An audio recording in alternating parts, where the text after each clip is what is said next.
Good evening. It's 6:30. Calling to order the Planning and Zoning Commission meeting of Tuesday, October 17th, 2023.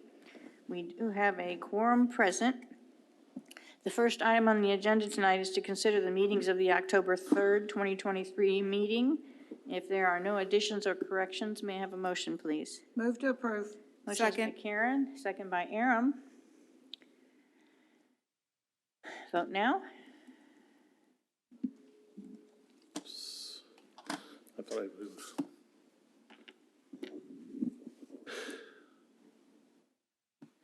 Jack, what was your vote on that one for the record? That's what had a lock screen there. Okay. Motion passes 6-0.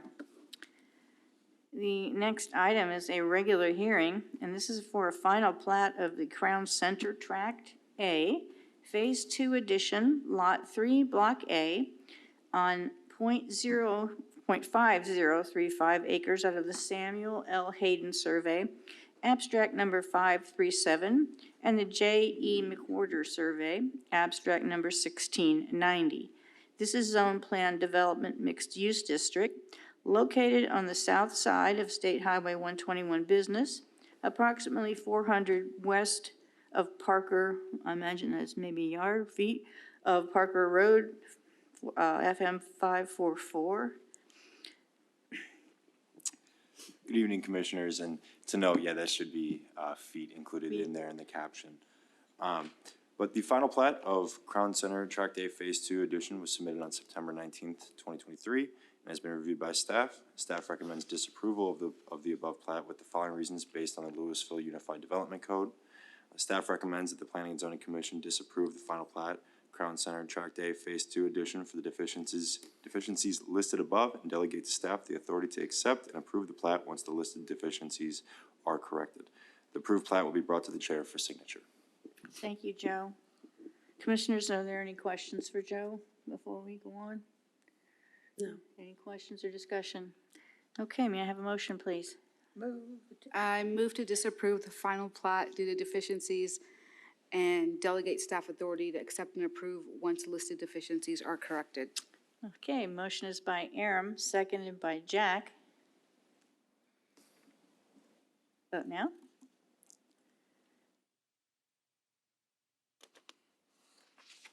Motion passes 6-0. Next is a regular hearing, consideration of one alternative standard associated with parking standards for a single-family home located at 315 West Walters Street, legally described as Lot 1, Block A of the Jackson Addition, zoned Old Town Mixed Use 1, as requested by B. Russo Designs on behalf of Stephen and Cindy Fields, the property owners. Good evening, Commissioners. So we're going to be looking at 315 West Walters Street, who is proposing to convert an existing garage into living space. The extra room is needed as a reasonable accommodation for a family member with a disability. The subject property is located within the Old Town Design District, which requires one garage space. The homeowner has considered an addition to the home in lieu of the garage conversion, but found it is cost prohibitive. A letter of design approval was considered by the Old Town Design Review Committee on October 9th, 2023, to approve the design of the South Street facing facade, replacing the garage door with the siding to match the existing that is shown now. The design was unanimously approved 3-0 by the committee, conditioned on the alternative standard being approved by the City Council and the Planning and Zoning Commission making a recommendation to the City Council on this request. Two previous examples of garage conversions into living space were approved at 418 Windwood Drive in 2011 and 1121 Marywood Drive in 2013, both to provide a reasonable accommodation for a person with a disability, as this case is.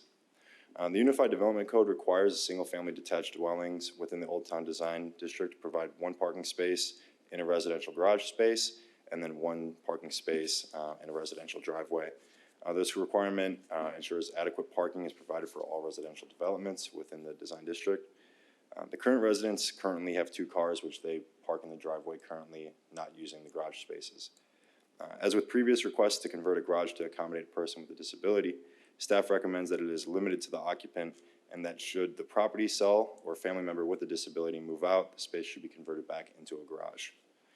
And with that, the requested alternative standard is as follows: to allow 2 driveway spaces in lieu of 1 garage space and 1 driveway space for a single-family dwelling for as long as the resident with a disability resides there. And with that, staff's recommendation is that the Planning and Zoning Commission recommend approval of the alternative standard as presented. The applicant isn't here to answer any questions, so I'd be happy to do so for them. Commissioners, any questions?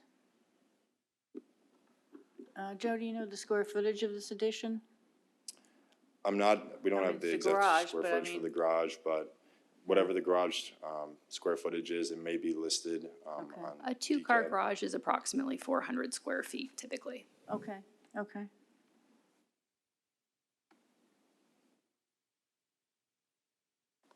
No discussion, questions? Okay, may I have a motion, please? Thank you, Joe. Thank you. I make a motion to recommend approval for the one alternative standard as presented.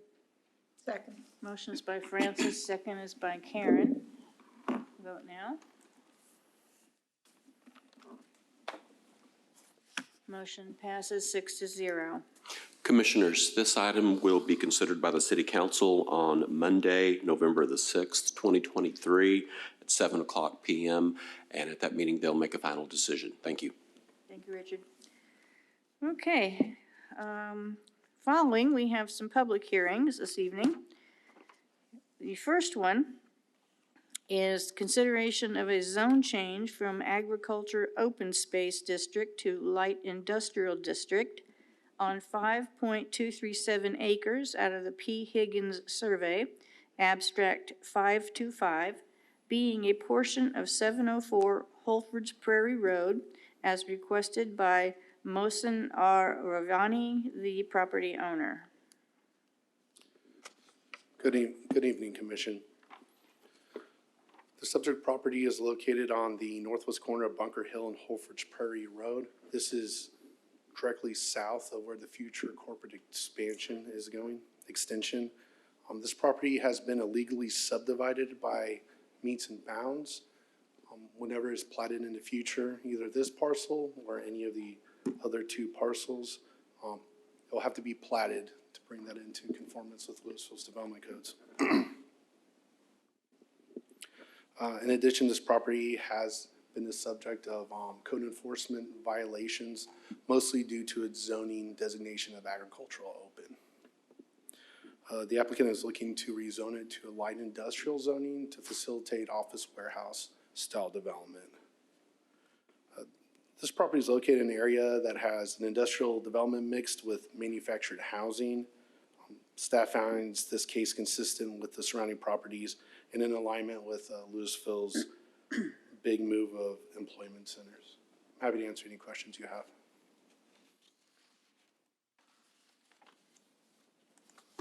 Did we receive anything from the public on this item? I have not heard anything. Patty, did we get any phone calls about this? Okay.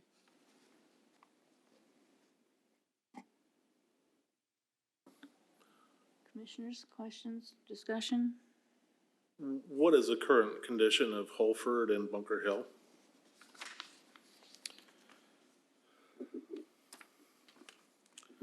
I'm happy to go to a map. I don't believe they are finished roads.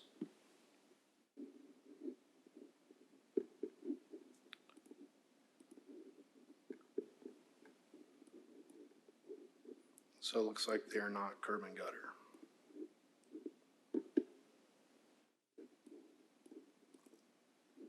This is the property we're discussing right here.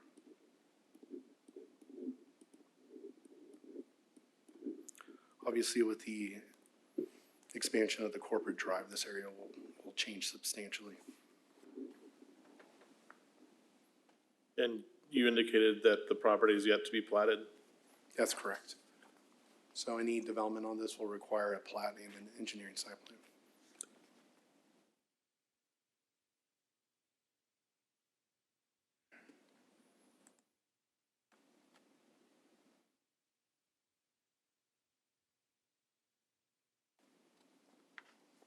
Do we know how long this has been out of compliance? Just curious.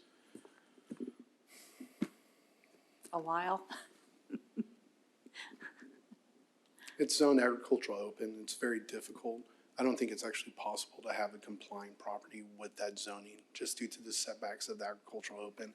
Did have a residential house that was illegal, non-conforming, and if it were to stay with just that residential house, then it could continue in operation. But there have been uses other than that residential, and that's where the code compliance came into effect. Okay, like, I think you said the cars that are on the property? Right, there was a salvage yard that's being operated that kind of started this process to where we're at tonight. Is it closed now? It is. Okay. And the light industrial zoning will not allow that type of use. Any commercial uses in light industrial are limited to 10% outdoor storage. Okay. The applicant has told me he's looking at office warehouse style developments. Okay. Anybody? Okay, if there are is no discussion or questions, may I have a motion, please? Oops, excuse me, I need to open the public hearing. Almost forgot. Almost forgot, got ahead of myself. I'm going to open the public hearing now. Anyone wishing to come to speak on this item, please come forward, state your name, sign in. Well, I guess it's a good thing I almost forgot. Nobody wishes to speak on this item. I will close the public hearing at this time. Now, if there are no questions or discussion, may I have a motion, please? Recommend the approval of the zone change as presented. Motion's by Karen, Second. seconds by Francis. Vote now. Motion passes 6-0. Commissioners, this item will be considered by the City Council on Monday, November the 20th, 2023 at 7:00 p.m. for a second public hearing and a final decision. Thank you. Okay. Okay, our next public hearing is for a zone change request from heavy industrial district zoning to planned development, mixed use district, on 17.5827 acres legally described as lots 2A and 2B, Block A of the Elm Fork Industrial Park Addition, located at north of 701 East Main Street as requested by Jennifer Burns, Ohala Holdings, on behalf of Granite Construction Company, the property owner. Good evening, Commissioners. I've got a location map on the screen before you. You can see that this property is located in the Old Town Transit-Oriented Development Master Plan east of the train station, and that plan update came before this commission not long ago and was approved by City Council last night. So the proposed development is a multifamily development. It is on about 17 acres. The proposed cap would be 650 residential units, though the current plan shows just about 600. They wanted to leave some flexibility with the last phase. There are 3 phases or areas. There's cottages and townhomes, a minimum of 70 of those on the southern phase. There's a 3-story multifamily in the center, and those would actually be built as the first phase. And then the second phase, or the third area, would be a 4 or 5-story multifamily building on the north along College Street. 30% of the units would be restricted to be low-density units, which would be cottages, townhomes, or they would actually be a 2-story unit within the 3-story building type. They are asking for some reduced parking ratios, and we'll talk about that, and it is generally in compliance with the Transit-Oriented Development Master Plan. So this is their zoning plan. You can see the pink building on the north is the 4 or 5-story multifamily complex. The green buildings in the middle are 3-story multifamily. And then to the south, the beige color is townhomes and the purple color are cottages or duplexes. There's also a clubhouse amenity center along Main Street. And they are putting public streets throughout the development. which roughly align with what we had in the Old Town Transit-Oriented Development Master Plan. I've put kind of a side-by-side of this area in the plan and this development so you can see. I've highlighted what will be public streets in yellow, so you can clearly see the street connectivity and the blocks that are going to be established with this development. On the edges of their development, they will not be building the full street section. They will be building both the travel lanes and then the parallel parking and parkway that is on their side of the project. And as future developments come in, they will finish out those streets and provide additional connectivity per the plan. The block's lengths are about 2,100 feet, and that has a pedestrian pass-through on the southern block that's about 1,900 feet. Just for reference, the circumference of the block that City Hall is on is about 2,000 square feet, so it's, you know, two small traditional blocks essentially. But that does give us a pretty good walkable block grid, and the connections are east-west so that future development to the east can still move west to get to the train station that is just to the west. So these are some of the street sections that are proposed. They have 11-foot drive lanes and parallel parking. There is an 11-foot parkway, which 11 foot outside of the travel and pavement, which includes a 5-foot parkway and a 6-foot sidewalk. The buildings are set back another 5 foot beyond that, just to give you a sense of the streetscape. So these are the street sections. We'll be building a section of it, and then the adjacent development will be putting in additional angled parking or additional parallel parking. This is a full street section that has angled parking. This is a full street section that does have parallel parking. Landscaping will predominantly be in that 5-foot parkway. So they will be doing street trees throughout the development that are about 40 feet on center. Those trees will be maintained by the adjacent property owner. In addition, they are providing several amenity areas for their residents, including a pool area behind the clubhouse, some small open space courts and dog areas at the cottages, and then courtyards when they get to the second phase with the taller multi-story project. So I did want to talk a little bit about the parking. So overall, when all phases are done, the off-street parking ratio provided would be 1.35 spaces per unit, which is a little bit lower than we like. However, if you include the on-street parking that will be publicly available, those ratios increase to about 1.7. In the mixed-use districts for multifamily, we require 1.6 as the minimum ratio. So they're hitting that, but we don't want to overpark, being that we're close to a transit-oriented development, and based on some of the information that the applicant will talk more about with their parking assessment of their existing properties that we passed out to you all. So for the first phase, we'll have the townhomes and cottages, which will have 1.4 spaces per unit off-site, and then the 3-story, which will have 1 space per unit. With the public parking, though, that does increase it quite a bit. I wanted to show you the elevations. So the cottages will be kind of a modern farmhouse style. They will be siding. It's a cement fiber board.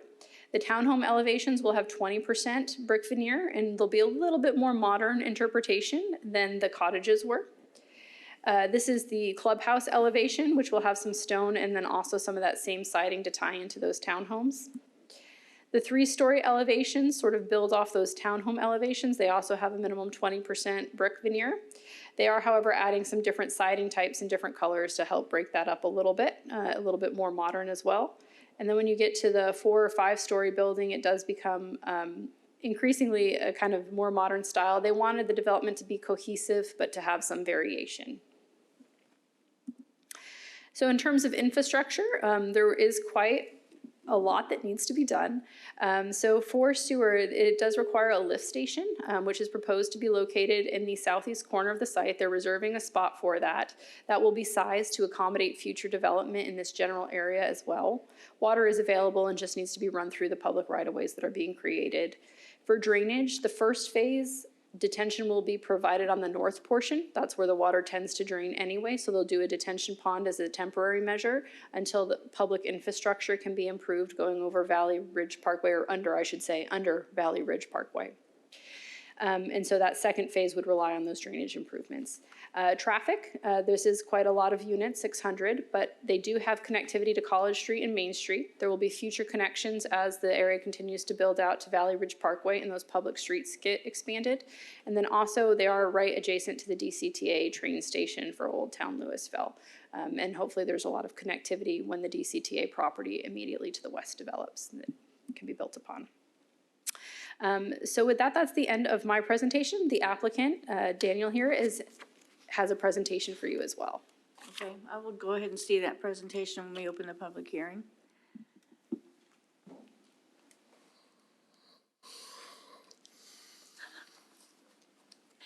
Well, I was going to wait till we open the public hearing. Oh, excuse me. That's okay, that's okay. You're here. That's Okay. fine. Please sign in and state your name for us. Yes, ma'am. My name is Daniel Smith. I represent Ohala Partners, the applicant and developer. Okay. Michelle, thank you. Commissioners, appreciate your time. I'm very excited to be in front of you here today. We have been working on this project for the last 20 months, and we've worked very closely with city leadership as well as city staff on this.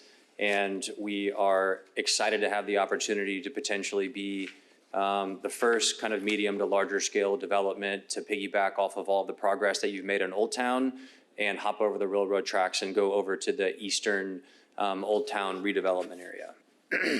Before I jump in some of the project specifics, I just wanted to give a high level kind of company overview and kind of who Ohala Partner is, who I am, so you have some context on what exactly it is we're trying to accomplish. At a very high level, we're a boutique real estate development investment firm. We're based in Dallas, Texas. We only have 22 employees right now. And although we do build several other different property types, office, commercial, retail, storage, stuff like that, multifamily is all that I do. And we specialize in developing Class A, mixed use, mixed income, multifamily, and single family rental neighborhoods. And so over the last 7 years, we've developed 17 of these in Dallas, Fort Worth, as well as in the Houston Metroplex.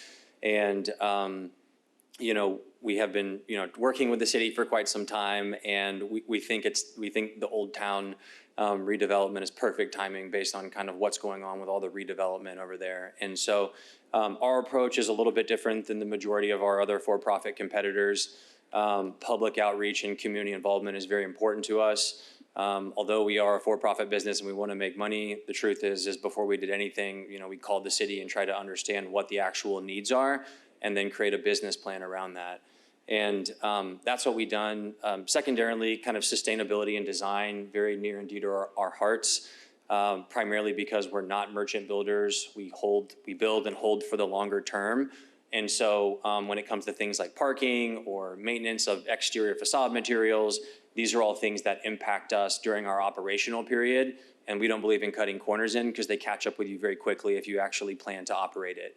The last item is although we do fancy ourselves in building really nice, cool buildings, the truth is that we're trying to create, community enrichment programs within our facilities, because keeping the property pool full, keeping people inside there helps with our resident retention. And so what that means in real life is bringing in gym instructors, maybe for yoga class, having, happy hours for the residents, maybe it's movie night or taco night, just something to pull people out of their units and get them in the communal areas to try to establish some form of sense of community. These next slides, I'll try to go through them pretty quickly. These are not specific to the standard Old Town development, but I wanted y'all to have a general understanding of the types of design style, exterior, interior, amenity areas, so that you get a general feel for what we're proposing to do here in town. This is one of our projects in Fort Worth. It's in the River District. It's called the Standard River District. I think it's actually a somewhat similar submarket to Old Town, whereas the area was a bit older, older auto shops, industrial, but it was close to a lot of other redevelopment. The difference was we weren't hopping a railroad track like we are here. We were actually hopping a geographic boundary, i.e. a river.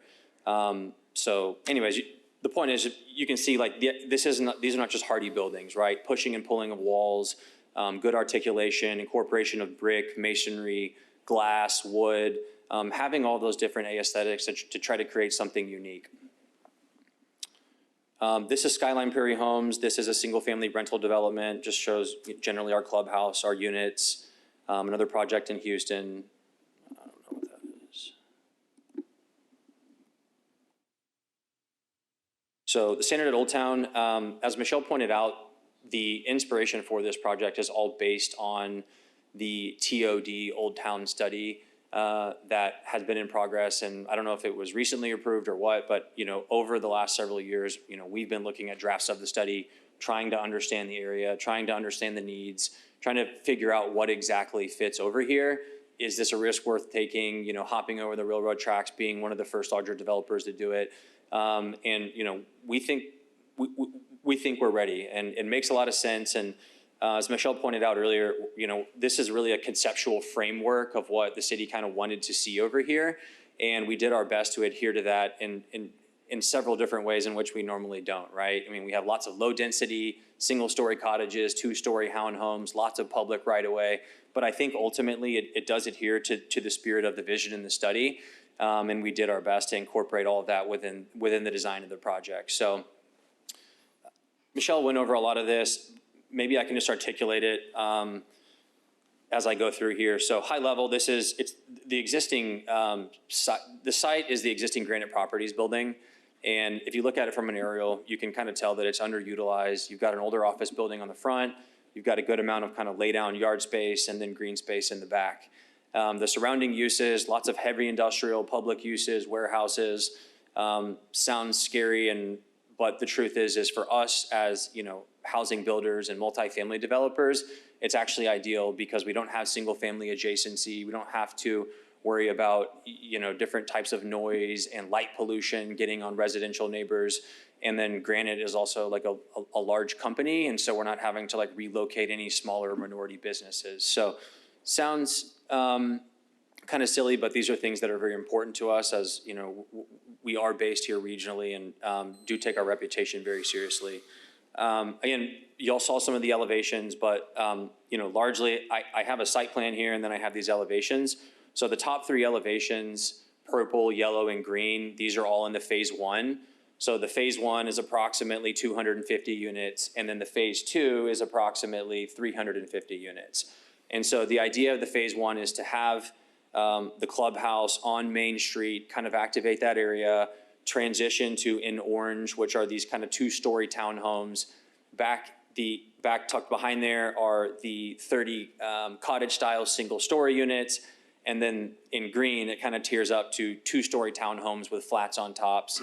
So the phase one is in green, the phase two is in red. The idea is to fully develop all of the infrastructure inside this pocket, roads, water, sewer, build the phase one, and then once that's stabilized, build the phase two, which has much higher density and is probably more typical of what you're seeing in Old Town proper.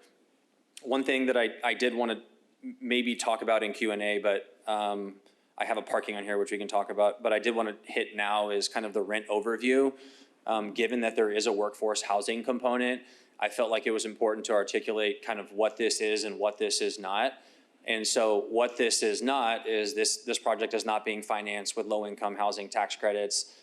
This is not project-based vouchers. This is not homeless housing. This does not have any funds from HUD or the federal government. What this is this is a Class A mixed income development, whereas we have a certain percentage of our units set aside for working class folks. And the income bracket in which the workforce units range from 50% to 80% of the area median income, which they call AMI. In English, what that means is folks that typically make in between like $52,000 to $82,000. That would be the maximum amount of income that they can make. And what that translates to in rents is really around $200 to $800 in rent from lower from the market rate units. So the market rate units, we really want $1,900, $2,000 rents. And then the 80% AMI units, you can see on here, will probably get around $200 less. So again, these qualifying occupations I have down here just gives you a general idea about what type of folks fit within this income profile, right? Police officers, firefighters, the people that teach our kids, maybe municipal employees. These are working class people and are the backbone of America. So the only other thing that I wanted to point out with the affordability is that there is no physical differentiation between a market rate unit and a workforce unit. There is no differences in access to amenity areas. To say it another way is we have to build something where we can get big rents, a market rate property. There cannot be any difference from anyone else. And so some of our, working class tenants get the benefit of living in a really nice Class A unit, granite countertops, stainless steel appliances, access to the gym, the business center, the focus lounges, the pools. And so there is no delineation or differentiation in those units. So I think I far exceeded my 5 minutes. So thanks for the opportunity, and I yield my time. Okay. Commissioners, do you have any questions for Mr. Smith? I do have a couple of questions. We have a couple questions for you. Of these 17 developments that you've already developed, do you still own all of those? Yes, sir. Every single one. You haven't sold any of them? None of those, no, sir. Okay.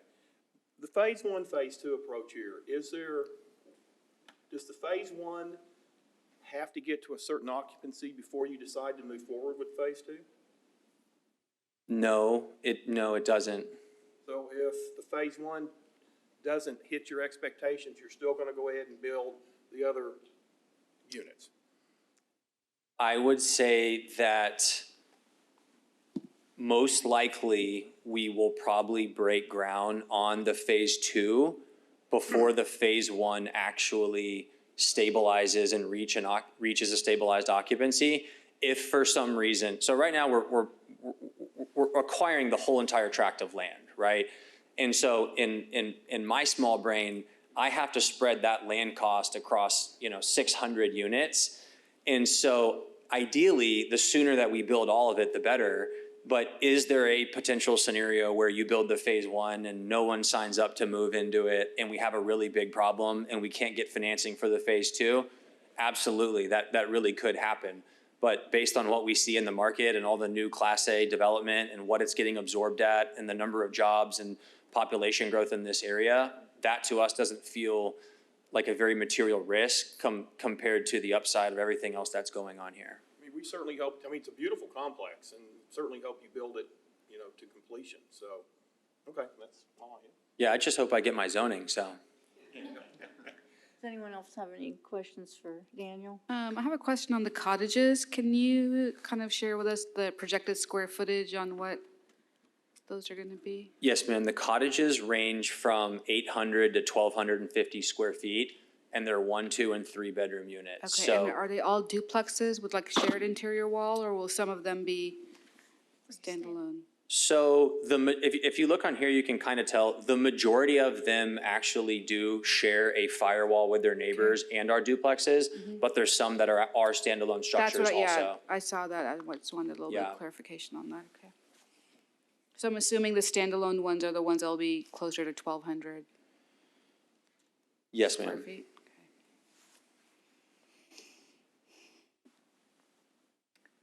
Anyone else for Daniel? Thank you. Yes, ma'am. Thank you. Now, I didn't officially open the public hearing, I don't think, so I am now officially opening the public hearing. I do have one person who signed up to speak.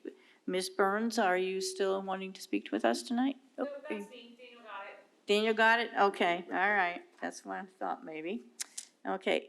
Is anyone else wishing to speak on this item? Please come forward, sign in, state your name. And have we heard anything, Michelle, from the public on this? No, ma'am. Okay. Okay, having no one else come forward, I will now go ahead and close the public hearing. Commissioners, any discussion? I think it's great that we're getting some affordable housing, close Definitely. to mass transit, so to speak. I think that's a definite step forward with where we wanted to go here. So I see that as a definite plus. Move to approve the zone change request. Motion by Karen, Second. second by Francis. Vote now. Motion passes 6-0. Commissioners, this item will be considered by the City Council on Monday, November the 20th, 2023 at 7:00 p.m. for a second public hearing and a final decision. Thank you. Thank you, Richard. Okay. drink here. There's a lot of reading here. I'm gonna get myself hydrated. Okay. The next public hearing is consideration of a zone change from local commercial district, office district, single-family residential district, townhouse residential district, multifamily 1 district, light industrial district, specific use district, manufactured home park district, to planned development, light industrial district. This is on 226.3678 acres out of the Peter Harmonson Survey, abstract number 530, the H. Turner Survey, abstract number 1248, the J.T. Cosby Survey, abstract number 1567, and the Jesse Watkins Survey, abstract number 1327. Located generally along the north and south sides of Spinks Road, west-south Valley Parkway, and east of Duncan Lane, as requested by Denton Walker of Trans-Western Development Company, the applicant, on behalf of Accelerated Christian Education Incorporated, the property owner. Commissioners, the land owned by the Accelerated Christian Education Incorporated is located in the southwest portion of Lewisville. This is the largest remaining undeveloped site in the city. This property was located in Lewisville Southwest Area Small Area Plan, which was adopted by City Council in 2018. The Small Area Plan outlined 2 possible development options for this area. One was a cluster-style residential development. The second was an employment mix. The plan recommended that the property be developed, including a list of elements. Many of these elements related to the open space, providing trails and green infrastructure. The Trans-Western Development Company has proposed an industrial plan development that is conforming with many of the elements that were set forth by the Southwest Area Small Area Plan. So the proposed development is a 3-phased industrial development. It includes 10 warehouse buildings ranging from 150,000 square feet to a little under 450,000 square feet. There is cross-access that's included between these developments and phases. There are still several public improvements that are tied with this plan development. One is a traffic signal at Spinks Valley. My apologies on my staff memo. I put this at Duncan. It is in fact at Spinks Valley. And a 12-inch water line along Duncan that will be looped from Spinks to the LISD property north of this proposed development. There is an existing gas well pad site in this plan development, and it will continue in operation. Here we can see 2 of the west and the east phase. The applicant is proposing to keep 20% of the existing open space will be preserved, and 15% of the existing tree canopy will also be preserved. You can see a trail system along this connecting the northern property, which is owned by the Lewisville Independent School District, throughout this plan development. There is a trail system throughout the entire plan development that will connect the Creekside Mobile Home Park to the southeast, the LISD property to the north, and future grapevine trails to the south. This is the southern phase, which shows the trail connection to the mobile home park, as well as opportunities to connection to further trails. The elevations on this site will include 15% brick facade on all street-facing elevations and 10% brick facade on any remaining elevations. Going back to the landscaping, they are proposing a 30-foot buffer along all street frontages, and they'll have an enhanced 10-foot sidewalk or a 12-foot trail along Spinks. The applicant is here as well, but I'm more than happy to answer any questions you have regarding this. Commissioners, do you have any questions for John at this time? I have a question.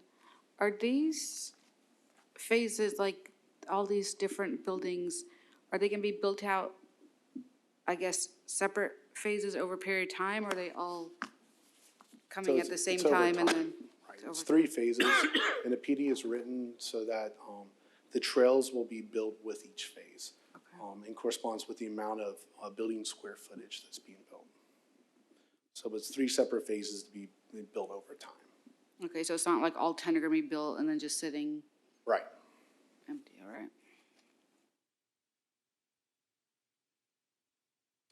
I was just gonna ask are there any existing capital improvements plans for the area that would be impacted by this? Would they need to be reshuffled? Not that I'm aware of. David with engineering this year. There are no capital improvement projects in this area at this time.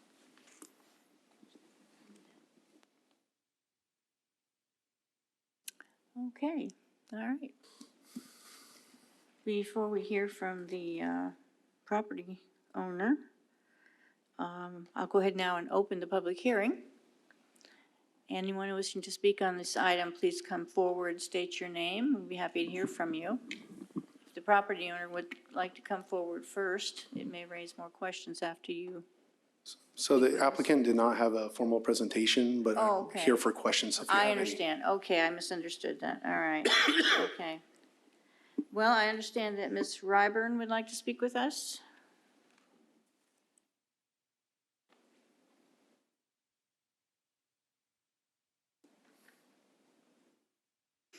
Hi, I apologize. I've actually never done this, and I've never been to a meeting, so I apologize. I'm not quite sure how this should go. Well, state your name for the record, please. Sorry, Nicole Nelson Ryburn. I'm a Lewisville resident. Good evening. Lewisville's 2025 plan is to make Lewisville a place that people choose to live, work, and visit, changing nearly 225 acres in the southern Lewisville into light industrial goes against every single part of this mission statement. If this is the largest remaining tract in Lewisville open, changing it to warehouses is the last thing that residents of Lewisville want to happen. If you go with the live portion of the mission statement, this change to light industrial borders, mobile home community, a housing community, an apartment community, Flower Mound Recreation Facility, and one school where a large proportion of the population walks to and from school. Valley Parkway and FM 3040 will become the main artery for semi-traffic to access this location. 121 is also a main artery, but all routes that travel to 121 actually pass by residents. An alternate is a U-turn on Business 121 at Vista Ridge Mall Road, which is already congested and inadequate in space for a semi to make any, a legal U-turn. Leaving these new facilities, you will also pass through these communities and exit onto an access road that is controlled by a stop sign with adjacent traffic going 50 miles an hour. There will be many infrastructure, additions that will need to make this a safe place for all the people that travel that direction every day to work. The trade-off for the low economic benefit of the warehouse development and keeping local property taxes low is at the cost of increased truck traffic congestion, truck noise, road damage, sprawl, the reduced quality of life in adjacent residential communities. Trucks traveling past these homes will reach a warehouse and it will significantly lower the property value of all of the homes in the southwest corridor. These homes were actually valued at, these homes were actually valued higher than the Lewisville area. They're newer than the general population of Lewisville. And the socioeconomic status in this corridor is also higher than in Lewisville. We're taking away from a vibrant part of Lewisville and the homes that are around there, and we're turning it into a warehouse megaplex, I guess. Trucks can significantly damage the roads. Per the Government Accountability Office, one 5-axle trailer has the same impact as 9,600 automobiles. The road stress ratio is 10,000 to 1. And does it benefit our city to rebuild a road that was built 15 years ago on South Valley? Water retention and water runoff from the massive parking lots. Creekside is already flooded in the last 10 years. I don't foresee more parking lots stopping that. The average warehouse salary is $14.63 an hour, which is around $30,000 a year. They can't afford the new developments that are being built in Lewisville. They can't even if you doubled their salary, they still are not going to be able to afford it. This is the type of, I guess this is not the type of job, this is not the job creation that I think Lewisville should strive for. And I don't think it's going to, if we have this type of warehouses, it's just going to increase. It's going to be more and more and more. Non-fulfillment operations warehouse, a typical, I guess when they talk about the economic, I guess, the benefit of a warehouse, that the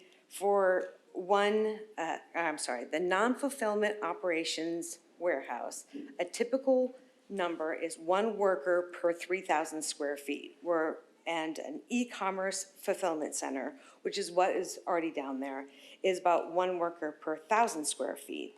The average warehouse in the United States is 180,000 square feet, but the ones that are Majestic Airport Center, where these would be adjacent to, is about 2.5 times that much. So we would get 160 jobs for that, for one warehouse. It just doesn't make sense. Vacancy rates are up.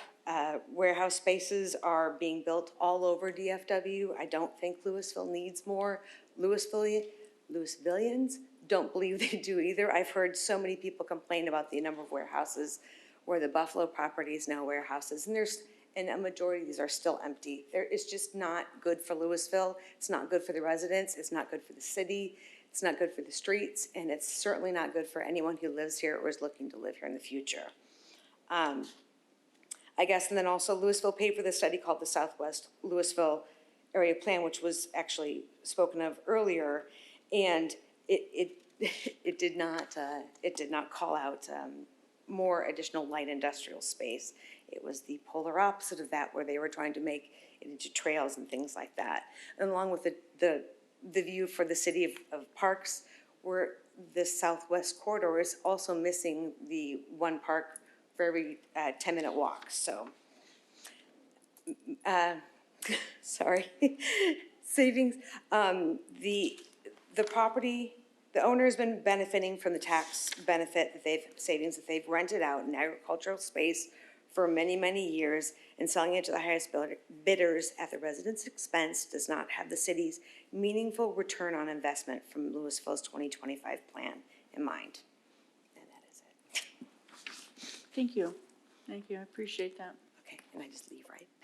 Sure. Okay.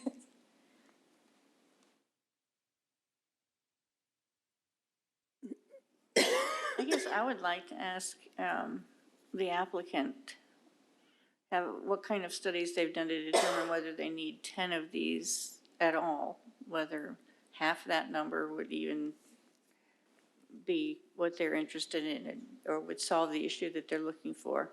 What kind of studies were done in order to just make that decision?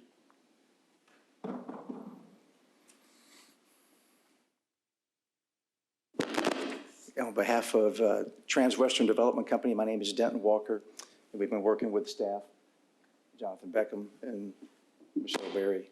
And we've worked closely with staff for the last 18 months on this plan in terms of working with the city on the elevation, the architectural design, the trails. So working closely with the staff, and over the last 18 months, we put together a plan that's consistent with what's developed around us, but high quality jobs and employment opportunity is what we're looking for. And we want to comply with what the city staff's guidance has been. So in terms of architectural standards, design, we also put together a traffic study, and the traffic signal will be installed at the completion of our first phase, which will be at Valley and Spinks. So our civil engineer is also here and is available to speak to the traffic study that we did. And also, Jonathan Beckham and Michelle Berry are here to talk through the enhanced design that we worked on with them. Well, your design certainly is attractive. I don't take issue with that at all.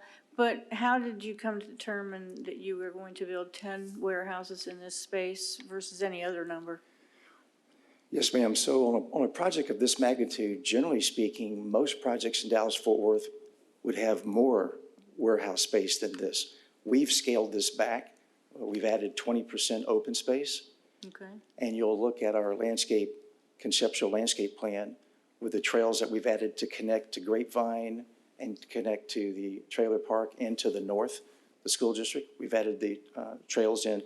So our buildable area is significantly less than what we normally would build in the Metroplex. I would say this is probably the lowest from a percentage to land that's available because of the 20% open space and because of the tree mitigation and the canopy, 15% canopy that's required too. So in terms of total square footage, this is less than any project we've developed in Texas.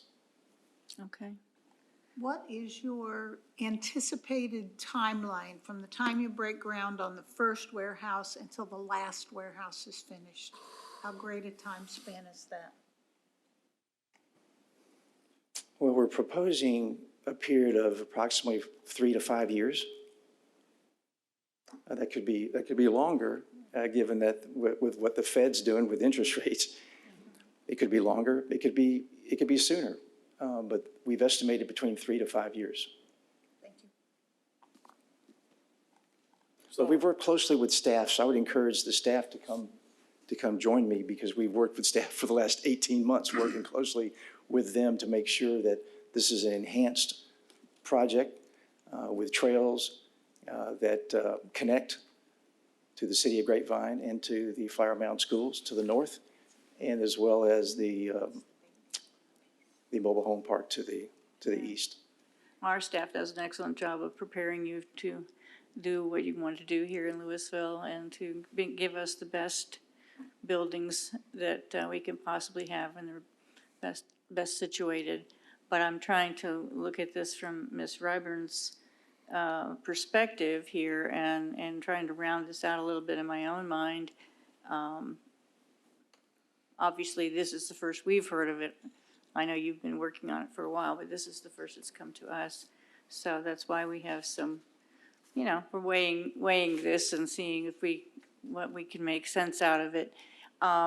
Michelle, did we hear from any citizens on this? We did get 2 calls that were mostly inquiring. And then Okay. obviously we heard from Mrs. Ryder this evening. Okay, all right. Anyone else? Yes, I have a question. So this is a big complex you guys are building out here. Do you know, is there a certain type of client that you're looking to attract to fill all these buildings, or is it just, could it be different kinds of companies that would be in here? So Rick, you're asking a question of what we're targeting in terms of the tenancy? Right. The most high-end tenant you could imagine is what we're recruiting for the city. So in terms of, you're asking in terms of jobs or the kind of company we're looking for. The companies will be very similar to what exists now that surround us, that are looking for expansion opportunities. So it would be the highest quality industrial project we've ever built. So, these types of projects, truck congestion is always a concern. Because if all these buildings are all, have companies that require a lot of 18-wheelers to come in and out every day to load and offload and load product, I could see where it would create a lot of congestion, truck traffic and that sort of stuff. And I think that's generally what the neighborhoods, the neighbors, Well, this plan is not a heavy distribution park. This is going to have a highest percentage of office of any project we've developed. The high distribution, heavy truck distribution centers that you're describing are on I-20 in the southern sector. Okay. That's not what we're looking for here. What we're looking for here is a high-end, high percentage office build-out for companies that want to be here. They want to be in Lewisville. So this is not manufacturing? There's potentially could be light assembly. Okay. Yes. Okay. We're not looking for heavy manufacturing, heavy distribution. This project is really very similar to what surrounds us in terms of the other developments that have existed there. But I would submit to you that ours is going to be higher end than theirs, with the help of the staff on our architectural design, with the trails that we've added, and the landscaping and the setbacks that we've committed to with the staff. This will be the highest end project for industrial in the city of Lewisville, from a design standpoint and from a, when you mentioned the square footage, with the open space that we've added, we actually have less square footage than we originally wanted, but the staff worked with us to reduce that. I would also say, to answer your question on traffic, they did submit a traffic impact assessment, and would be making improvements based on that assessment. Jonathan, would you like to come up and speak to the work we've done with you for the last 18 months, or Michelle? Sure, we've worked closely with this. I will say that when the Ace property first went out to bid, we had about 10 different pre-development meetings with interested parties, and this was the type of development, this was the only type of development we had come forward. I'm kind of going back to any public outreach for this. We did have significant public outreach in that Southwest area, small area plan, and this was one of the two recommendations by that plan. And kind of going back to what I said in my presentation, there was a lot of elements that we included with that. That is the reason we're getting such a high quality development here. As far as the trailer, people from the manufactured home park to the school, today you can see that there's cattle paths already there of people that are just walking across this property, that we're now getting a trail system, a formalized trail system to use that. We are getting a lot of improvements for Lewisville residents in this area as well, all because of that Southwest area, small area plan. Furthermore, the Lewisville 2025 plan update does call this out as one of the big moves of employment centers. Repeat for me, I know you've said this, but I want to hear it one more time. The trail connecting to Grapevine is, to me, one of the most important pieces of this development. We've been trying for a long time to connect to Grapevine. So it is in the first phase, correct? Yes, ma'am, absolutely. So what we've worked on with Jonathan and Michelle is that whatever we build in phase one, the same percentage of trails has to get built. Absolutely. So we're committed to that. The key there is that we don't know which phase yet, but we're working with Jonathan and Michelle, so we've got that worked out. We made sure that was a part of the PD to have connection to those future trails. I have a question about context. It may be to staff as well. The agenda item is certainly considering the zone change from many different uses to the planned development district. Do we have a feel or a ratio, a proportion for each one of the existing land uses? Here, I can let me pull up our current zoning map so you can see it. While Michelle is doing that, I can provide you a little bit of history.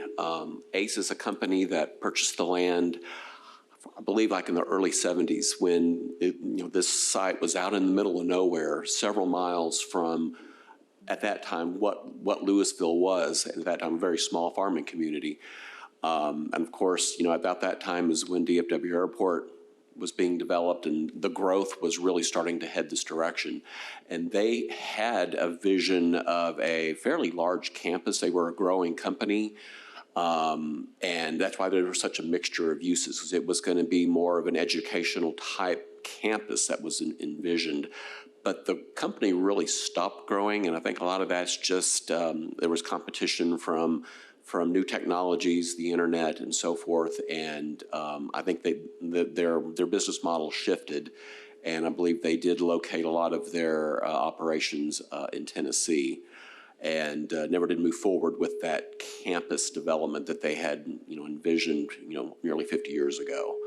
And over that time, the area around the site did grow and develop. I think Lewisville has been so successful because we had a very atypical growth pattern for a suburban city in a metropolitan area like this. Instead of having thousands of single-family come in, we had a lot of business investment. Waters Ridge Business Park was one of our first major business parks that came in and provided jobs, provided revenue for the city, and we were able to have very balanced growth instead of the typical model of having a very high proportion of single family carrying the tax burden for many years and waiting for the commercial developments to come. And having all those jobs, we have actually a larger daytime population due to the influx of people coming in to work here because of all of the companies. And I think a lot of that is because of our location at the intersection of 35E and 121. Very strategic location in the Metroplex, especially with DFW Airport to the south, just 5 miles. Our neighboring communities have kind of capitalized on the business parks that have established in Lewisville. Grapevine to the south and Coppell have grown their business parks and kind of in concert with the economic growth in Lewisville. Flower Mound did likewise. If you just go westward on Spinks Road, they have a quite large business park. And really, not all of these cities have a really good mix. It's not just warehousing.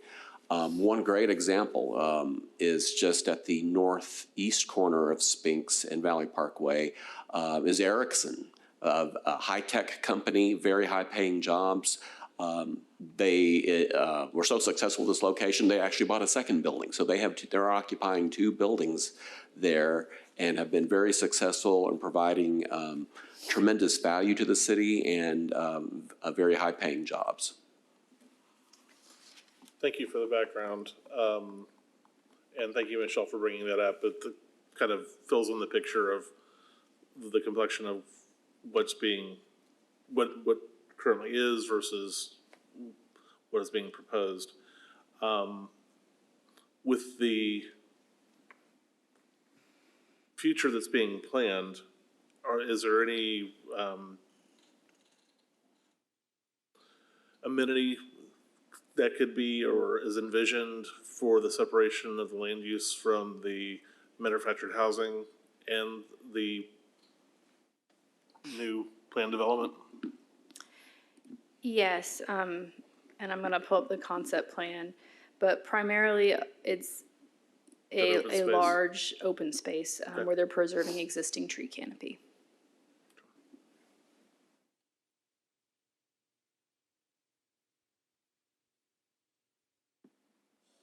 And all the engineering associated with any particular potential drainage issues is in the next step of the process. Right, they included detention areas on the concept plan, but obviously the next steps for this would be a preliminary plat, and plats, engineering site plans, the full civil process, which any drainage issues would be absolved through that process. Thank you. Anyone else? Okay. Yes, please. Good evening, Mrs. Commissioner and members of the commission. For the record, my name is Daniel Box, and I'm a zoning attorney with Winstead PC, and I'm here together with the applicant. I don't have a ton more to add other than what's already been reiterated, but I did just kind of want to put a bow on things before we do go ahead and take this to vote. I've heard a couple of concerns about infrastructure. I want to reassure you that every aspect of our project has fully dived into this issue. We've looked left ways and right ways with regard to infrastructure. In fact, we think we are providing quite a bit of it here. Of course, we mentioned traffic, any potential traffic concerns. We've mentioned that a TIA has been done, and we are committed to paying for our pro rata share of any impact upon traffic in the streets that we might have. We're, of course, providing that traffic signal at Spinks.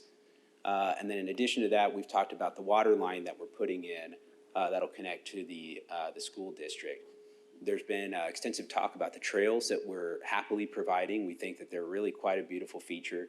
We also are preserving 20% of the site for open space. And so that really does, as Denton has already pointed out, we're not really maximizing the site in terms of what could really be built here. We're preserving a lot of the natural beauty, which we think is respectful of the city. And then we're also providing a 30-foot landscape buffer there along the front of the property. So that, together with the aesthetic standards, I know that nobody gets excited about an industrial developments, especially neighbors. I don't blame them, and I do understand it, but we do think that we've been particularly considerate and sensitive of the neighbors' needs, and we do think that this development is consistent with the pattern of development there in the area. And so we, of course, always welcome the opportunity to work with neighbors.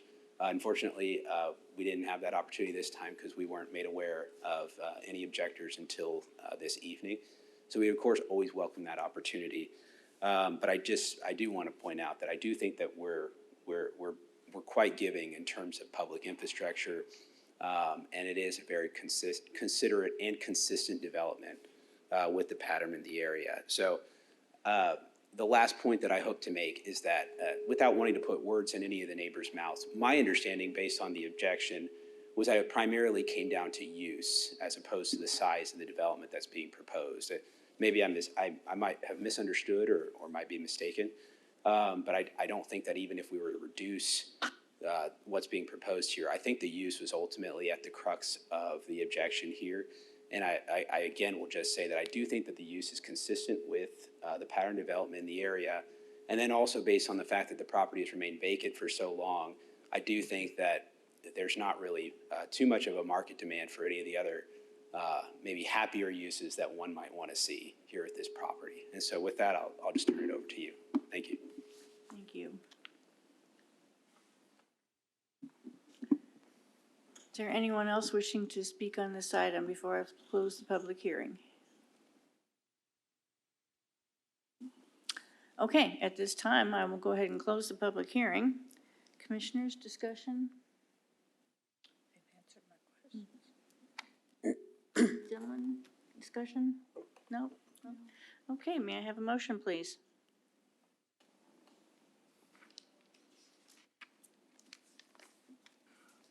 Recommend approval of the plan development as presented. Motion is by Rick. Second is by Jack. Vote now. Motion passes 6-0. Commissioners, the date for city council approval has not been exactly determined. It will most likely be either November the 6th, 2023 or November 20th, 2023. We ask that any interested parties check the city's website, the P&Z agenda, or contact planning staff directly to determine the exact date once that is scheduled. And when that date is scheduled, the council will hold a second public hearing and will make a final decision. Thank you. Thank you, Richard. Okay, the next item on the agenda this evening is another public hearing. It's consideration of a zone change from agricultural open space district to heavy industrial district on approximately 1.129 acres out of the S.M. Hayden Abstract 537, located at 504 Barfneck Lane, as requested by Ashton Miller McAdams on behalf of Joseph Angelone, ALS Development LLC, the property owner.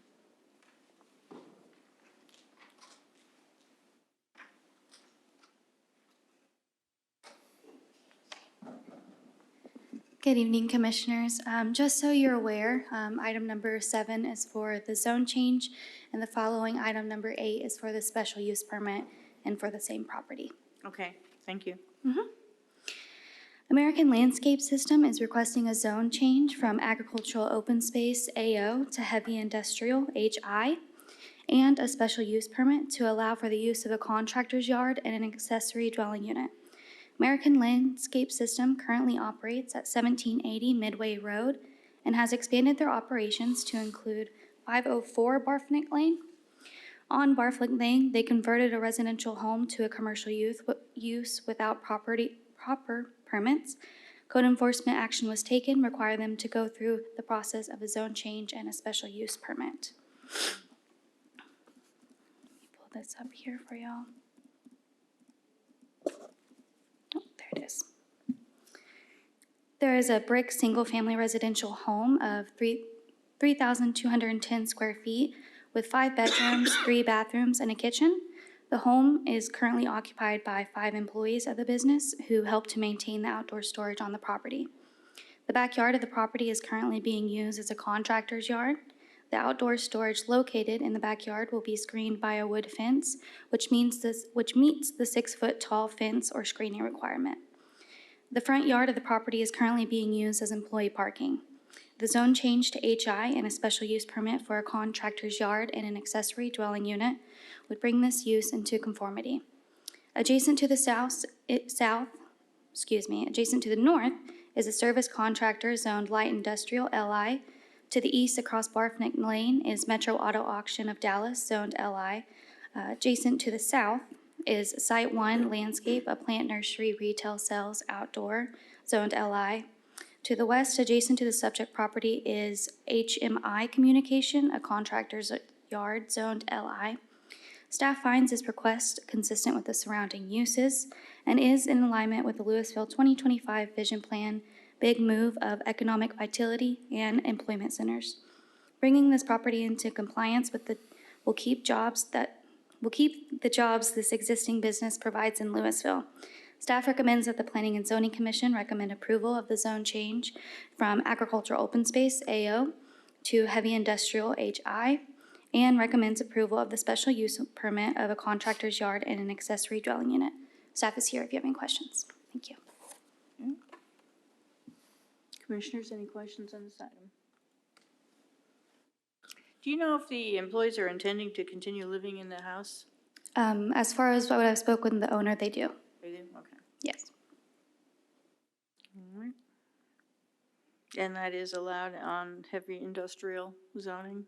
With a special use permit Okay, for the which accessory we're gonna dwelling go unit. to the next one. Okay, all right, got it. All right.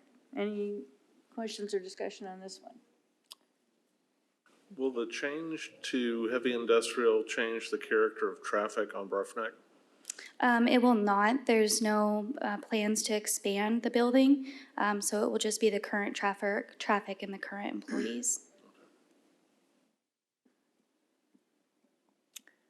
Okay, before we consider the special use, then we will go ahead and vote on this item. So if there are no questions or discussion, may I have a motion, please? Oh, did it again. I need to open the public hearing. Thank you, Karen. Is there anyone out there that's wishing to speak on this item? If so, please come forward and state your name. And having no one come forward, I will go now ahead and close the public hearing. And now, if there is no further questions or discussion, may I have a motion, please? I make a motion to approve the zone change. Motion is by Francis. Second. Second by Karen. Vote now. Motion passes 6-0. Commissioners, this item will be considered by the City Council on Monday, November the 6th, 2023 at 7:00 p.m. for a second public hearing and a final decision. Thank you. Thank you, Richard. You know, you take a day off. There's so much tonight. Okay. And our final public hearing for this evening is consideration of a special use permit for an accessory dwelling unit and for a contractor's yard on approximately 1.129 acres out of the S.M. Hayden Abstract 537, located at 504 Barfneck Lane, zoned agricultural open space district, with a requested zoning of heavy industrial district as requested by Ashton Miller McAdams on behalf of Joseph Angelone, ALS Development LLC, the property owner. Commissioners, this one is the case that we just talked about previously with the zone change. Okay, and this is for allowing them to live in the dwelling. Yes, it's for the accessory dwelling unit and also to bring the use of their contractor's yard into conformity. Okay, and the contractor's yard, okay. Okay. Any questions, discussion? All right, I will go ahead now and open the public hearing on this item. Anyone wishing to speak on this item, please come forward and state your name. Having no one come forward, I will go ahead now and close the public hearing. Commissioners, if there is no discussion or questions, may I have a motion, please? Recommend approval of the special use permit as presented. Motion's by Aram, second by Francis. Vote now.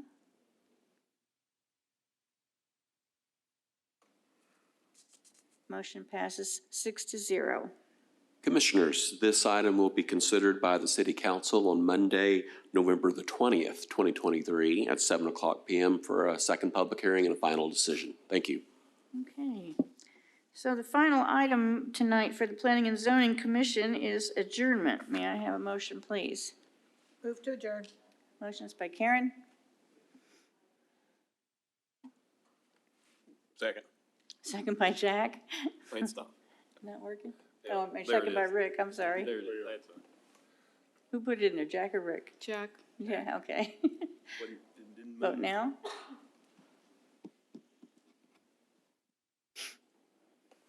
Motion passes 6-0. P and Z is adjourned.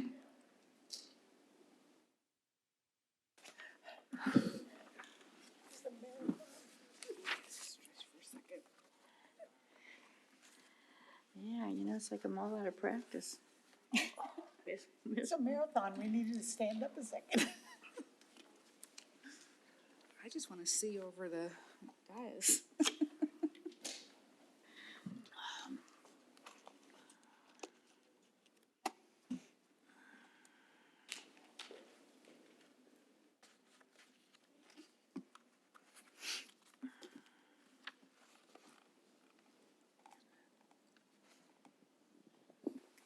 Is everybody ready? Yeah. Okay. At this time, I will go ahead and call to order the Overlay District Board.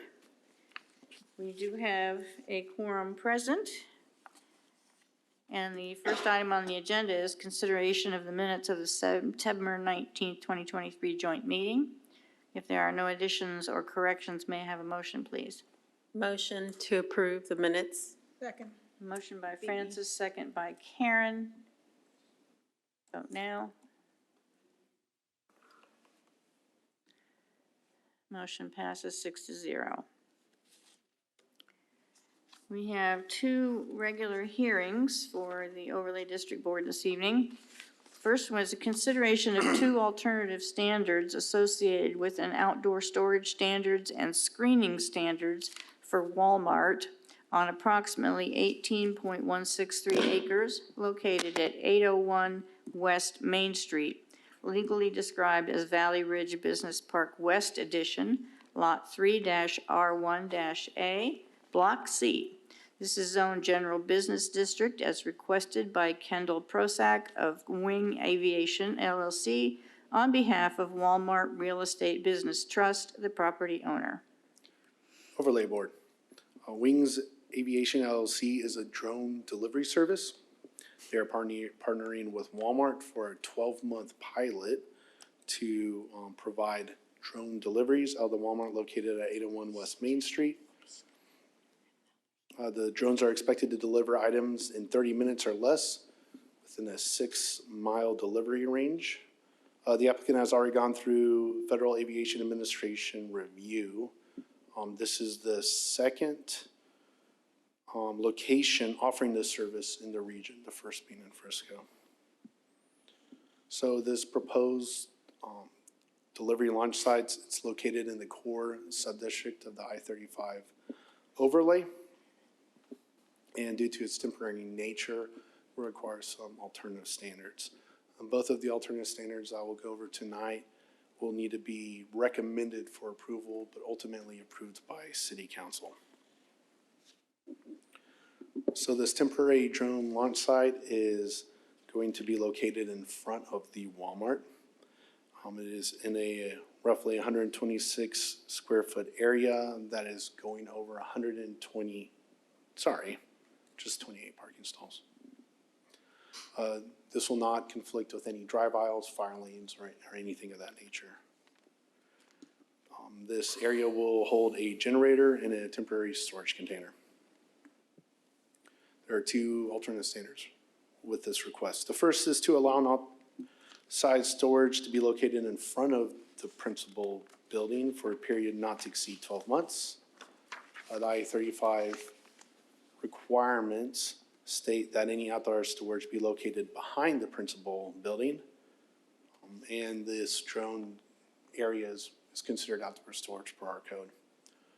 Staff has no objection to this, as due to the temporary and unique nature of this use. The second alternative standard is to allow a black galvanized metal panel fence in lieu of the required masonry wall or tubular steel fence for a period not to exceed 12 months. And the same overlay standards, outside storage is required to be screened with either a masonry wall or tubular fence with landscaping. They're looking to propose a black galvanized metal fence to secure the drone delivery area, and it is not opaque due to security purposes. Staff also has no objections to this request due to the temporary and unique nature. I'm happy to answer any questions you may have, and the applicant is also here to answer any questions you may have. Pretty interesting. It's a fun one. My daughter has delivery from Walmart for her groceries all the time. Is that what we're gonna deliver, groceries, or is it be something a little sturdier? So I believe it can't lift that much weight. Okay, I'm just curious. So it's 7 days a week, during the day only kind of stuff, is that? I will let the applicant speak towards the details of this. Okay.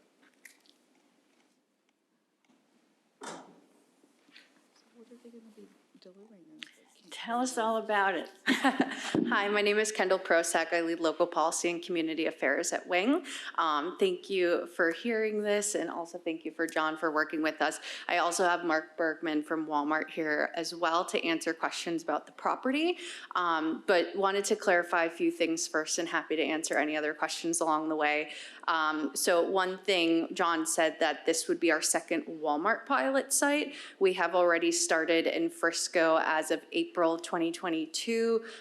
We launched at Frisco Station. It is basically an old heliport outside of the AC Marriott and Baylor Scott and White Health Center off of Gaylord Parkway, and we were delivering Bluebell ice cream there.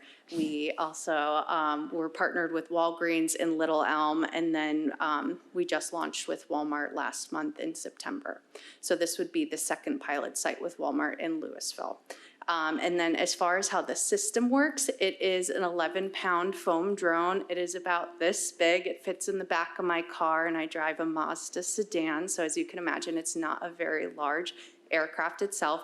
Is made mostly of styrofoam and carbon fiber, meant to be incredibly lightweight. Also styrofoam like your bike helmet, so it is frangible in the event that it did make impact with something. It would look a heck of a lot worse than the other thing that it impacted. And then as for the question about weight and what would be delivered with Walmart right now, we have about 1,000 SKU items, and it is anything from butter to milk to front house pharmacy items, not prescriptions at this point, but your Mucinex, your Theraflu, things of that nature. And our package, it's a bit of an odd shape. We call it a hex tote. It's made a certain way, so it's incredibly aerodynamic, but we're able to hold almost 3 pounds. So we're not solving for your grocery delivery at this point, but it's more for those one-off items that you forgot you were already at Walmart today. You don't want to go out and beat traffic and have to deal with that, and maybe you're in the middle of a recipe. And today we actually got an order when we were at the site. Somebody, we imagine the story in our head, forgot something for the recipe, and they ordered sweet potatoes and black beans. So that's like how we think of people utilizing the service. So rather than getting your 2-pound car or 2-ton car on the street and, you know, going through those traffic patterns, let us help you rather than stepping away from your recipe, or maybe you have a crying baby at home and it's just a little too much to get them wrangled in the car. We want to help you with that convenience. Okay. So rather than sending my sullen teenager out with very specific pictures of what to get and still having him come back with the wrong thing, this would drop it into my backyard. Exactly. Yes. All right. Don't you love those sullen teenagers? Oh, God, yes. Blessed with 3 of them. I think I remember seeing something on the news on this for Frisco, and it looked very interesting to me. What is the cost associated for a consumer to get a delivery? Yeah, that might be a question that Mark wants to answer right now. Right now, we're still testing out what the product looks like, but it is a cost that it's something between partners right now. So delivery fee isn't fully ironed out. Right now, the customer doesn't see a delivery fee. If Mark wants to share anything on that, he's welcome to. Sorry. I don't want to take any thunder away, so thank you very much. I really do appreciate your time and consideration for the program. So I'm Mark Bergman with Walmart, and I'm the primary business lead for this partnership. To get to the question, so right now, introductory, we're doing it free. We are going to be competitively priced with similar services, and that is still under consideration because we are weighing a lot of things when it comes to this pilot program. So I'm sorry I couldn't give you a direct answer. No, I just wanted to know what an estimate would be. I would tell you that Walmart is very in tune with making sure our customers are happy with the service and they find value in that service. So that is why it's not a designated price at this time, because we're still waiting customer feedback. Is there an area that it'll be, like, can it go 2 miles or 3, or what's the max miles that it'll deliver? Yeah, we're cleared through the FAA up to 6 mile radius, so 6 out, 6 back, so 12 miles round trip. And then we'll avoid things, if there's a flight for life, for example, coming in, we'll put up a temporary flight restriction. We don't fly over lakes at this point, so Lake Lewisville, that's not something we would go over right now, just because of like wildlife and environmental considerations. So those are things that we're always thinking of as well. Okay. In terms of the operation of the parking lot, the novelty is going to be unique. I plan on being there to see it operate. Sounds cool. But it is going to have an impact on the rest of the parking lot for people to be around it. Has that been an operational issue for previous experiments? Right now, it hasn't been for us. I love for Mark to weigh in too. We actually find it to be a really great marketing tool, believe it or not, because our fence is galvanized and it's open. We don't have a wrap around it or anything, and the fence is just up so people don't walk into an active flight line. So more for safety consideration. And we find that people will stop outside of the fence and they'll be taking pictures. And we have like a take one box, kind of like at a realtor open house. We have those around the fence too, so people can learn more on the spot. And then we've also been working with Walmart to be able to set up a table inside their store Thursday, Friday, Saturday, and their winglets there who answer all the questions about drones and what that means, how this is impacting their potential delivery, our partnership with Walmart. All of that information is coming through as well, if you'd like to add it. Yeah, so the only thing I was going to add is parking spaces are extremely valuable to Walmart. So we are not going to, as cool and as novel as this sounds, we're not going to give up parking spaces for cool and novel. We want to run a business, and this meets a business need as far as delivering items quickly, small items, to meet the customer's desires there. So am I understanding this correctly? This fence positioning is going to be between Sam's and Walmart? Yes. How many drones do you plan to house in this fenced area? This nest would be for 18 drones. Cool.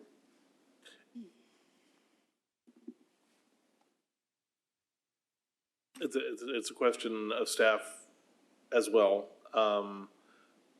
There's a lot of implications to this in terms of various relationships to our zoning requirements for airspace, privacy, all sorts of things. Is there ability to get more discussion on this and the implications as they start to reveal themselves? For example, one of the issues would be for the model to work, it might have an implication on landscaping ordinances. It might have a implication on construction permitting for aerial, for crane operations or for lifts. I could see, again, not necessarily related to this particular item, but in the future, I think it'd be well worth discussing. Well, I think for all these reasons, this is why it's a 12-month pilot. Okay. Have you had any complaints at your other stores where you've done this? Have you had any complaints from people about the drones flying over their backyards or any of that kind of stuff? We haven't had any complaints with our operations at Walmart yet. I will say we've had 2 complaints come through Frisco in the 1.5 years that we've been operational there. And one was right before we launched. We were flying to the same park to do checkout flights. The FAA at the time had to come out and do validation of our sites, and these people were getting a lot of overhead flights. So they called the city. The city was aware of what we were doing, and they told that constituent, and she was fine with it. She's like, as long as this isn't happening all the time. So that was the one instance. And then we also had another time where in a gated community, somebody had complained because they didn't know about the technology. So once we were connected and talked to them, it wasn't really a complaint anymore. It was just more of a lack of information. I just want to say one more thing, just with the consideration complaints. So overall, this program's been well received by the public. For the most part, we've had primarily neutral to positive reviews, not just customer testimony that we kind of heard about a little bit here today from Kendall, but Wing itself, how many deliveries? About 300,000 deliveries in another country, and overall 1 complaint that we know of. Walmart, we've had over 10,000 deliveries, and we've had 1 negative story, and that was over in Arizona, and it was just along the lines of some noise consideration. So noise-wise, this thing is actually much more quieter than what you would find from somebody doing some weed whacking or landscaping yard work. So pretty good, well reception that we've had so far. The other thing is going to be FAAs.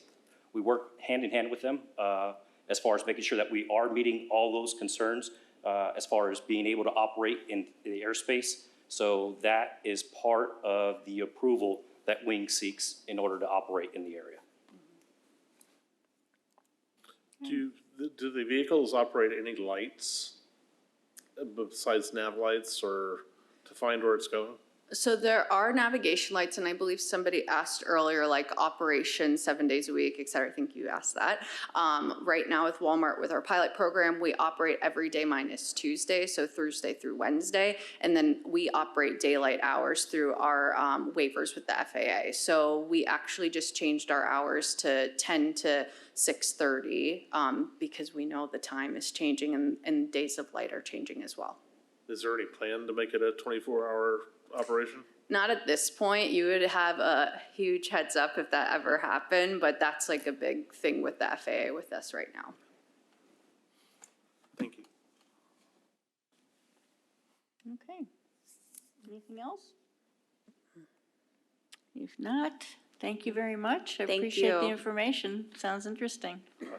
Definitely. Privilege, thank you. Thank you. Thank you. And I would entertain a motion at this time. I make a motion to approve the 2 alternative standards as presented. Motion by Francis, second by Jack. Vote now. Motion passes 6-0. Board members, this item will be considered by the City Council on Monday, November the 6th, 2023 at 7:00 p.m. for a final decision. Thank you. Thank you, Richard.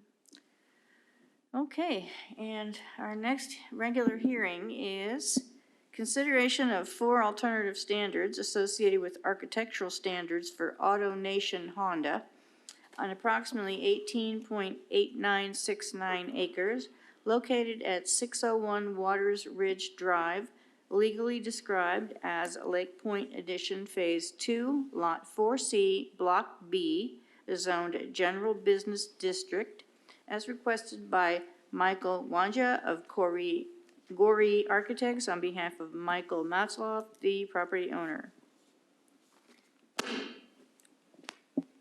Good evening, Commissioners. The owner of 601 Waters Bridge Drive, a Honda dealership, plans to make facade changes to the current building to meet the Honda franchise requirements and factory incentive guidelines on the subject property. Changes to any street-facing facade within the I-35E overlay transition subdistrict requires compliance with standards for articulation, building entrances, materials/colors, awnings/canopies, windows, and tree/plant materials. These standards only apply to street-facing facades being changed. Based on those regulations, they have requested 4 alternative standards, which may be recommended by the Overlay District Board to Council. The alternative standards are A, to reduce the brick or stone requirement from 15% brick or stone to 7% concrete tile on the southwest and southeast elevation, a 56.7% reduction. Currently, there is no brick or stone on the building. With the update, the applicant is proposing concrete tile for 7%. B, to reduce the required 50% canopy to 36% on the southeast elevation. This portion of the building contains a secondary entrance meant to bring the automotive vehicles into the showroom floor, and we do not anticipate foot traffic to be enough to need the 50% canopy. C, to exempt the 12-foot secondary walkway requirement to keep the existing customer parking stalls along the southeast elevation. We do not anticipate enough foot traffic in this area for a second 12-foot secondary walkway to be needed. And lastly, D, to extend the length of the horizontal and vertical articulation from 20 feet to 40 feet on the southeast elevation to only 55% of the elevation, a 45% reduction. Staff is in support of this since improvements are being made to the street-facing facades. Staff finds the proposed facade is generally an improvement and recommends that the Overlay District Board recommend approval of the alternative standards as presented. Staff is here if you have any questions. Thank you. Thank you. Okay, commissioners, questions? Concerns, discussion on this item? Was there any discussion on a potential trade-off for the standards to perhaps improve the site with additional landscaping or vegetation?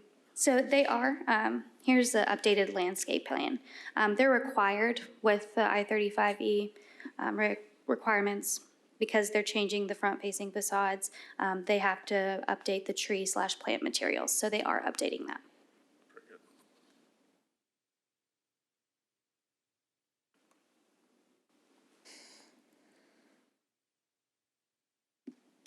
Okay, anything else? No, I will entertain a motion on this item, please. Recommend approval of the 4 alternative standards as presented. Motion by Aram, second by Francis. Vote now. Motion passes 6-0. Board members, this item will be considered by the City Council on Monday, November 6th, 2023 at 7:00 p.m. for a final decision. Thank you. Thank you, Richard.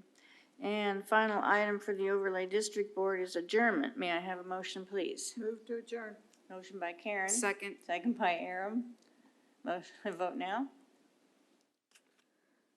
Motion passes 6-0. Overlay District Board is adjourned. Okay. Let's see.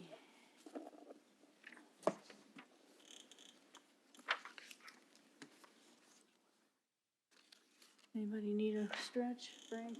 It's a poem.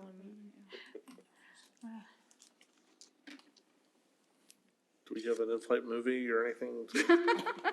No. Can we get a drone to deliver something? Yeah. I know. Next I want my year. peanuts. I don't know, you never know when you might have an emergency ice cream delivery, yeah. Okay. I'm that person forgetting the sweet potato.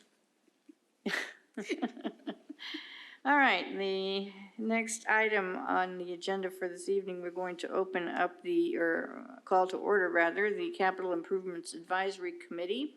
We do have a quorum present, And the first item on the agenda is the approval of the minutes of the April 18th, 2023 Capital Improvement Advisory Meeting. Move to approve. Motion by Karen, second by Aram. Vote now.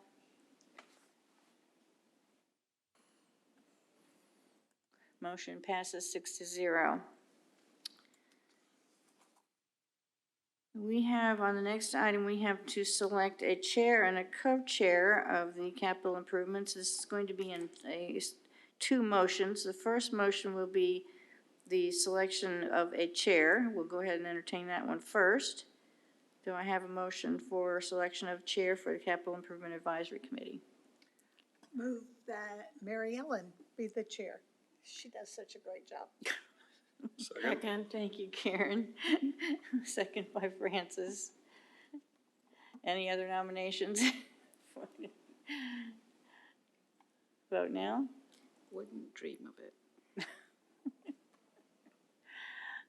Motion passes 6-0. I am happy to be your chair. And the second motion for this is we need to select a vice chair. May I have a motion on that item, please? I nominate Jack Tidwell. I second that. Okay. Any other nominations before I close this out? Motions for Jack Tidwell, motion by Karen, second by Aram. Vote now. Get your feet I wet. guess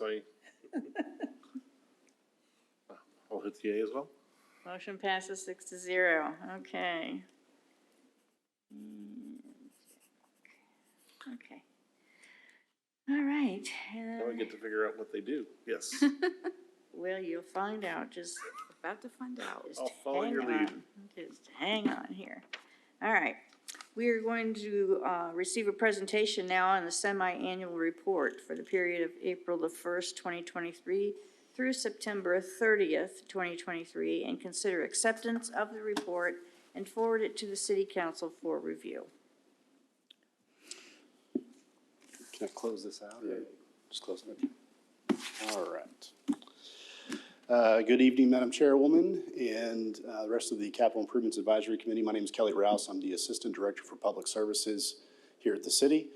Typically, you see our Public Services Director, Keith Marvin. He did retire at the end of May of this year, and I just want to take some time to introduce Mr. Aaron Russell.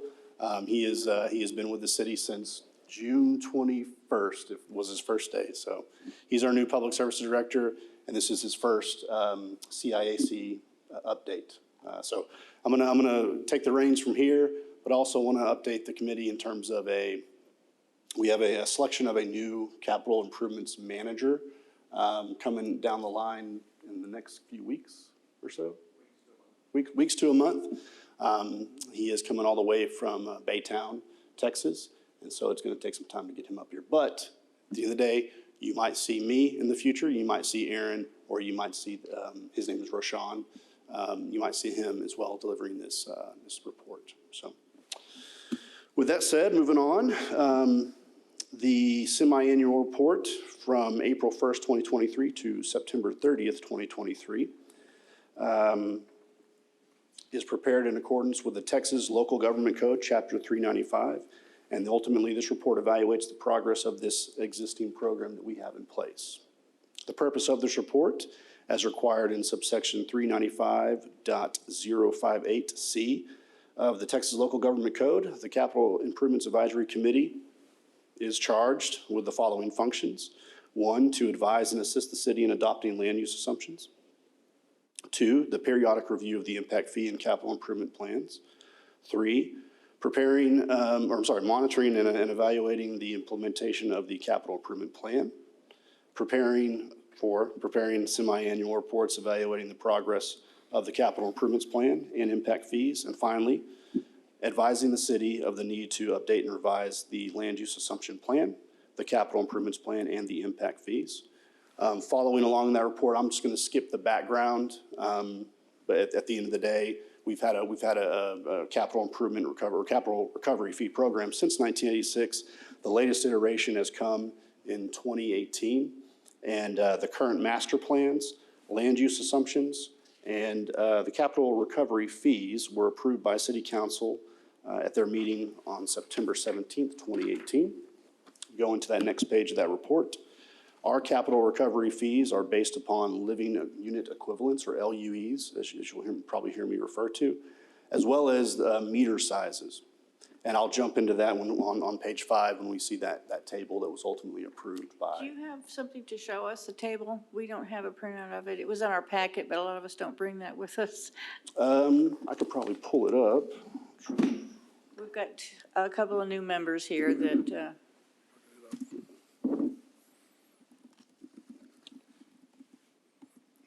There's a report, I think, in the documents. There's a report in the documents. If they click on documents, they can see the report, the full report. oh, on this over here? Yeah. Okay, yeah. No, right in here. They're under the agenda. There's documents.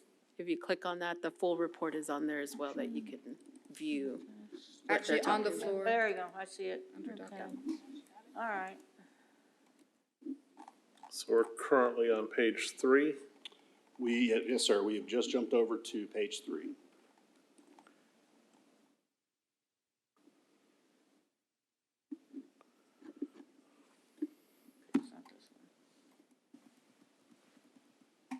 Right there, perfect. Thank you, Jonathan.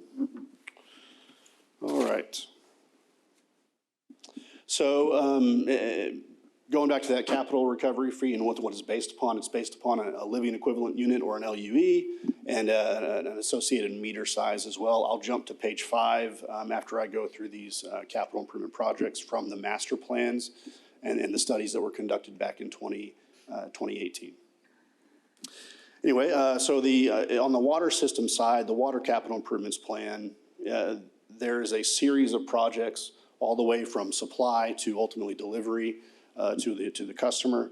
And all those projects are included in terms of that 20-year assessment that master plan looks at. If you go to that table at the very bottom of page 3, you can see the total water system column, and then there's a number of about 150 million there. So the total projects that the cost estimates comprised of about $150 million.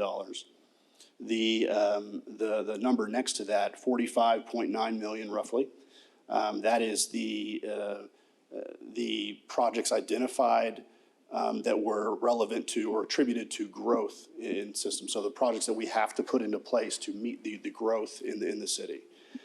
Those projects specifically are what we can actually then levy or assess a fee to ultimately help us assist pay for these capital improvements down the road.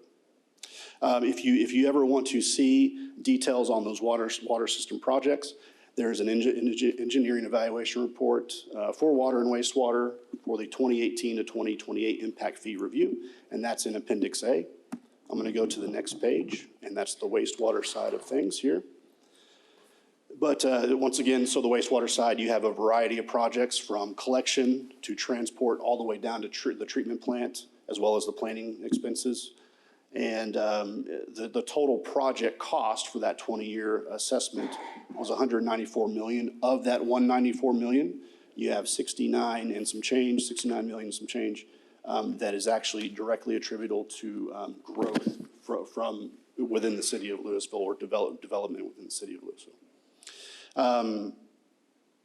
If you ever want to see those projects specifically in detail on the wastewater side, that's in Appendix B of that same report that I talked about earlier.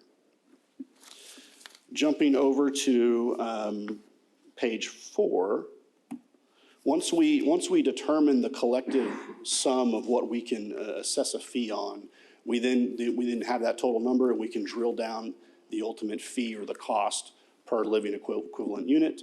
And right there at the very top of that page on page 5, that is the adopted fee schedule for a living equivalent unit that was adopted on September 17th, 2018. And just for understanding, if you have a 3/4 size meter that serves one living equivalent unit. So for example, a single-family home. If they're a brand-new home, that actually pulls capacity from our system to provide service to that single-family home. So in that instance, that fee on the water side is $2,600 and $2,614, and on the wastewater side, it's $2,724 for a total impact fee of $5,338 for that, just that one single unit. So as the meters go up in size, the living equivalent unit, or that factor, goes up in size, or goes up in number as well. And so you can take the established rate and you can multiply it by that LUE number, that living equivalent unit number, living unit equivalent number. So that's kind of the basis of the report. But at the end of the day, this is really the piece that we're ultimately delivering today. And I'm just going to read it verbatim from this time period of April 1st, 2023 to September 30th, 2023. The capital recovery fees collected for water totaled $476,534, plus accrued interest of $3,112.75 at an average interest rate of 3.21%. That's a mouthful. The capital recovery fees collected for the wastewater side totaled $441,017, plus accrued interest of $2,880.74 at an average interest rate of 3.21%. The following table below that is something that's given to us from our building services department or division. And it talks about the new construction starts within that last 6-month period. I don't have a lot of details in terms of the overall numbers, in terms of the dollars there. But I guess what you could look at is comparatively, Legacy Lewisville versus Castle Hills, where is that development and the dollars ultimately occurring? So that kind of gives you a little insight and window into that area there. With that said, I will formally conclude, and then I'll open up for any questions if you have any. The city of Lewisville has not reported any written complaints or perceived inequities or inadequacies in regard to the capital improvements plan or the impact fee requirements. The current impact fee program is in compliance with Chapter 395 of the local government code. And if I don't have any questions, I'll pass it back over to the chairwoman for consideration and acceptance of the report. Any questions? Got a couple. In terms of the fee structure and how, well, let me put it this way. Is there any impact on future patterns of consumption to the assumptions that are being made? For example, if we do a great job in water conservation into the future, will the reliance on larger services be such that we're getting more of the smaller ones and less of the bigger ones? And could that upset the calculations? I'm not really sure how to answer that specific question. One of the reasons that we do reevaluate these every few years, every 5 to 10 years or so, is probably specifically that, those instances, to make sure that we're accurate in our planning. And as those population projections changes, as the capital improvement projects change, we are modifying those fees to take that information into account. Thank you for letting me be curious. Thank you. Okay. Anyone else? Okay, then at this time I would entertain a motion to consider acceptance of this report and forward it to the city council for review. Move to accept the report as presented and forward to city council for review. Motion is by Aram. Second by Jack. Vote now. Motion passes 6-0. Commissioners, this report will be sent forward to the city council at their meeting on November the 6th, 2023. Thank you. Okay. The next item is to receive a presentation on the land use assumptions report and the proposed growth rate, and consider acceptance of the report and growth rate. Good evening, Commissioners. So as the beginning part of the every 5-year process to update our impact fees, the first thing we do is look at our land use assumptions and growth rate looking at the next 10 years. So that's what this report is doing, is we're looking at what do we project our growth to be over the next 10-year period, and what is that annual growth rate.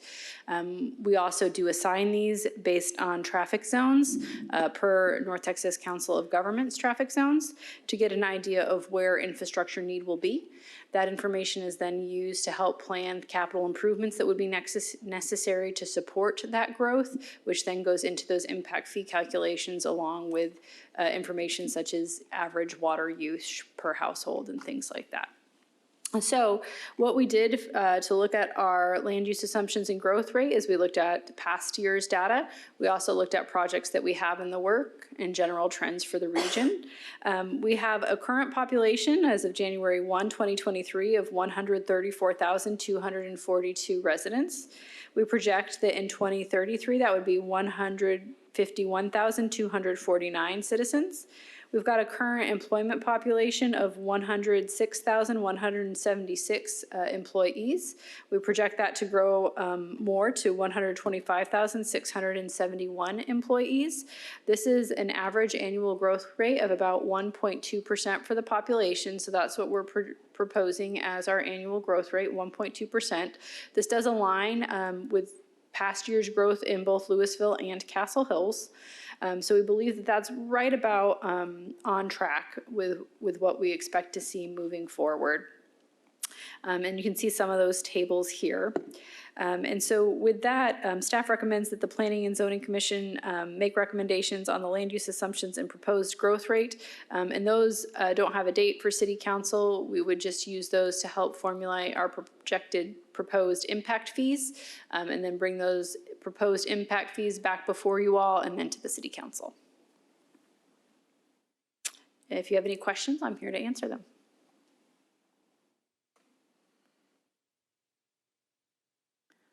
Didn't realize our population was that high. We annexed Castle Hills and it grew quite a lot through that annexation, and we do continue to build, and as the population grows, just a small percent increase is quite a large number of folks. Mm-hmm. Any questions? Michelle, you say this does done every 5 years? Correct. How have we ever scored ourselves on the previous 5-year assumption? How do we do it? I haven't gone back and looked at that, no. So she'll add that. I've actually looked, and we've been very, very close. We've done a really good job of finding that right rate to apply to our projections, and we've been pretty much right on the money. Is there any connection to the regional projections? What COG generates, does that mirror what we're doing here? I wouldn't say that it mirrors. We tend to use a lot of local data and our building permit data as well, which we also send to the COG. So the COG is using that same data when they're making their projections. So usually we're pretty aligned, and those numbers aren't too far off from each other. Thank you. Anyone else? Okay, then thank you, Michelle. And I will entertain a motion to accept this report on the growth rate and consider and pass this on to City Council for review. I make a motion to accept the report and growth rate as presented. Second. Motion by Francis, second by Karen. Vote now. Motion passes 6-0. Final item this evening is adjournment. May I have a motion to adjourn the capital improvements? Yes, please. Motions by Jack, second by Francis. Vote now. We are adjourned.